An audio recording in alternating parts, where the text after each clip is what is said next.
Hello, friends. This is Dave Hurwitz, executive editor at ClassicsToday.com, here with, a reconsideration of Daniel Barenboim's Beethoven Sonatas, because when we did the 5 greatest Beethoven pianists, a lot of you mentioned Barenboim. I don't think he's one of the greatest Beethoven pianists, and I'm going to tell you why. But the remarkable thing about Barenboim is that he sort of, I think, sneaks past the finish line, at least for some, simply because he's done it so many times.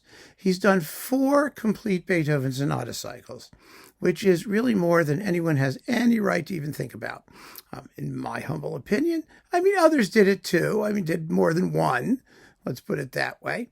Back in the days when there was mono, you had Kempf who did mono, then stereo, and other people did the same thing. Stereo was an excuse to remake everything. But Barenboim's were all in stereo. And, Karajan did 1 million Beethoven cycles. So, there we go. And Barenboim only did 2. Only.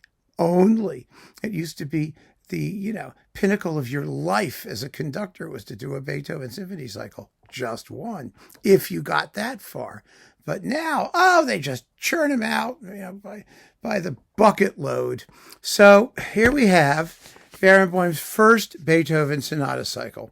Now, a lot of people think that this is his best. Some people think the second one is his best. But this was done on EMI back when he was quite young, a callow youth, as they say in the biz. And it has, let me describe his various sonata cycles by analogy. Analogies are always helpful.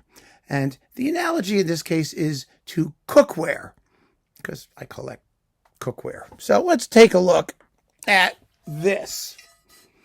This is your classic, he's developing a nice patina in the middle, your classic Lodge cast iron skillet. Oh, it's fabulous. It's absolutely marvelous. It's heavy, retains heat beautifully, sears magnificently. You just shouldn't cook acidic ingredients in it, or else it's going to taste like, cast iron. But it's a wonderful, wonderful traditional skillet. And, been passed down through generations of cooks and people everywhere. It's really a marvelous thing. And it's only $20. And this is like $20, budgie, cheap, very inexpensive. So it's really a good deal. The problem is that it's somewhat traditional. It's not glamorous. It's not fancy. It has hardcore, solid cooking values. And so does Barenboim's first Beethoven sonata cycle. It is a little bit derivative. It's a little bit traditional. Barenboim was never a virtuoso pianist. He's a very good pianist, obviously.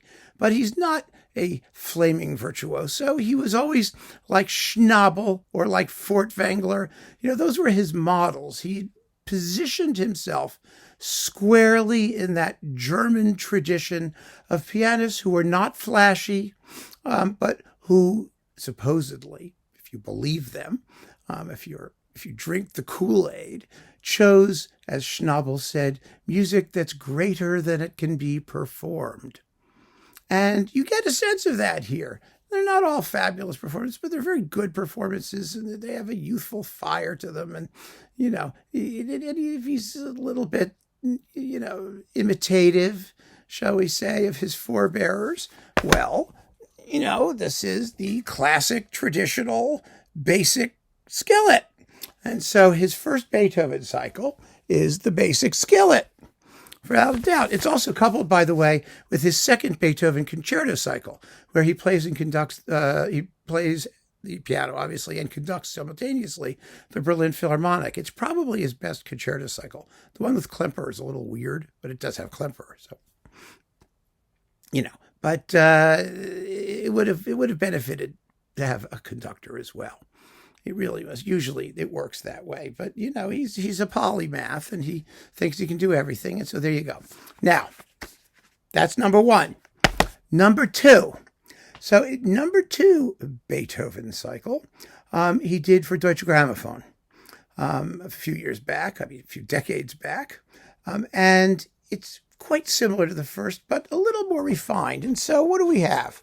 Well, here we have your what is this thing? Carbon steel skillet. Now, carbon steel differs from cast iron in that it's thinner and lighter, a little bit more flexible. It has similar qualities. It sears well. You have to season it with oil, and to create a non-stick coating surface. So it's like cast iron, but it's a little bit more sophisticated. And that was true of his Deutsche Grammophon Beethoven cycle. Technically, it's just as good as his first. Interpretively, it's maybe a bit more consistent. Carbon steel style. Got it? So that was his second one. However, and this is the important thing, it costs about 3 or 4 times as much as cast iron. It was much more expensive when it came out on Deutsche Grammophon. This is nice and inexpensive. The DG one was full price and was vastly more expensive. So, you got the benefits of carbon steel in the second Beethoven Sonata cycle, but you paid a lot more.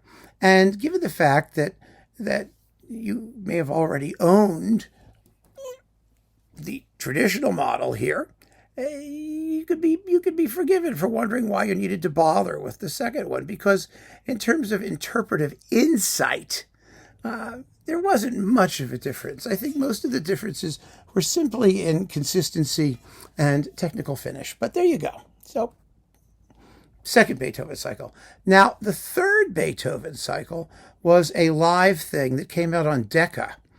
He did it at some music festival. Whenever Barenboim was bored, he basically sat down and riffed off a Beethoven Sonata cycle. And that one, well, it's your good old stainless steel. We're now up to stainless steel. He's matured as an artist. He's very consistent in his approach. He's not overwhelmingly exciting. Stainless steel clad, by the way, clad with aluminum clad. You've got to have something in there to actually transmit the heat.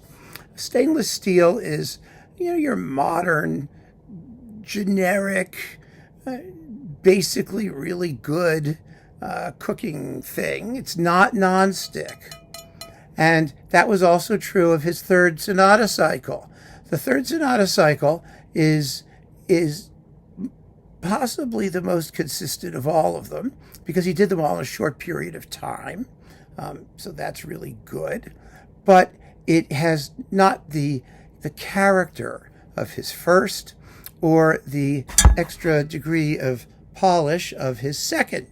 But it's not terrible. It's live. It didn't last in the catalog very long, and I don't think anybody really cared that much about it. And, these things sort of come and go. So there you go. However, during COVID, Barenboim was bored. He woke up one morning and said, "Oh, let me just do another Beethoven cycle from my house." So he recorded a fourth. And that, my friends, is the Teflon cycle, the Teflon non-stick Beethoven cycle. It is technically the least accomplished of all of them. He's starting to come apart a little bit at the seams in terms of his interpretive approach. It's not as consistent. Teflon is slippery, and so is he. He is eliding phrases and indulging sometimes in excess of legato. Teflon is fabulous for cooking eggs. You can do eggs. They slide around like there's no tomorrow. It's fabulous. But you don't get a good sear on your steak. It's a little bit vulnerable to overheating, and it may have chemicals in it that cause cancer. And so Beethoven and Barenboim in their third cycle, which was also their fourth Beethoven Sonata cycle, which was also on DG, is the least accomplished. Teflon is also inexpensive, but it wears out. It wears out in a few years. You got to throw it away, and you got to get another one. And this was Barenboim's throwaway Beethoven cycle, without a doubt. It was a spur of the moment jeu d'esprit. It was the Teflon frying pan of his Beethoven cycles. So that is one way, I think, to wrap your brain around all the Beethoven that he's done. The truth of the matter is, at the end of the day, these are all skillets. They're all frying pans. They all do the same thing. Beethoven piano sonatas in the hands of Daniel Barenboim all do the same thing. They do it slightly differently over time. Every single cycle has its pluses and minuses. There are things you can and you can't do. If you want to make something with tomatoes or wine, use stainless steel or Teflon. If you want a really good sear, something crispy and fabulous, you're making a juicy steak, you use carbon steel or cast iron. Either way, you're still getting your Beethoven sonata, and they're just there. They're kind of utilitarian Beethoven sonata cycles. And the fact that he's competing with himself 4 times over is really an extraordinary little bit of arrogance, in my view. I mean, we all collect, multiple versions of things, and we like them because we want to hear, different things depending on our different moods. But to have 4 versions by one person, does he really think that each time he redid this, he had insights of such magnitude and epic, qualities that he had to redo them, and we have to listen to them, and we have to listen to them and compare in order to find out what those amazing new insights were? Or, on the other hand, is he really not much more than a decent collection of cookware, all of which does basically the same thing? You put it on the stove, you plop the food in it, and it gets hotter than it was when you started, and it's theoretically cooked. Well, Barenboim always cooks. He cooks well. He does. He cooks well. His cookware does what it sets out to do. But unless you are incredibly obsessive-compulsive about these things, which I am, of course, you don't need to have every single Barenboim Beethoven cycle, because even these different types of cookware are sufficiently different to justify using them for different recipes. Depends what you're cooking. But with Barenboim, you're always cooking the same thing. So you only need the piece of cookware that cooks that same thing the best. For some, that will be this guy, the traditional first Beethoven sonata cycle. For others, it may be the second Deutsche Grammophon cycle in ouch, pardon me. That's okay. Carbon steel, the second one, and you're fine. And they're good. But having to continually redo this stuff, I don't believe that makes somebody a great conductor of anything. I think that makes somebody a indecisive conductor, performer, pianist, whatever he was. I think it makes somebody an indecisive performer of everything. And maybe somebody who's a little bit narcissistic and arrogant about it because they think that everything they do deserves to be preserved and sold as a total revelation, as distinct from the previous total revelation. It's just like when they sell products that are new and improved. They want you to believe that the new stuff is new and improved, but it depends what it is, right? There are some things you can improve. They improve technologically, they improve the formulation. Other things, like, it's soap. Well, soap is soap. How can you have new and improved soap? It just does soapy things. Or new and improved roach spray. Kills your roaches more efficiently. I don't know. But that's how I look at Barenboim as a Beethoven pianist. He's almost more of a household product purveyor than he is a pianist when it comes to his Beethoven stuff. And it's his own fault. It's because he's done it so many times with claims to special insight, and he may have had some. But whatever he had, he diluted by doing it over and over and over. So keep on listening, friends. Thanks for joining me. Take care.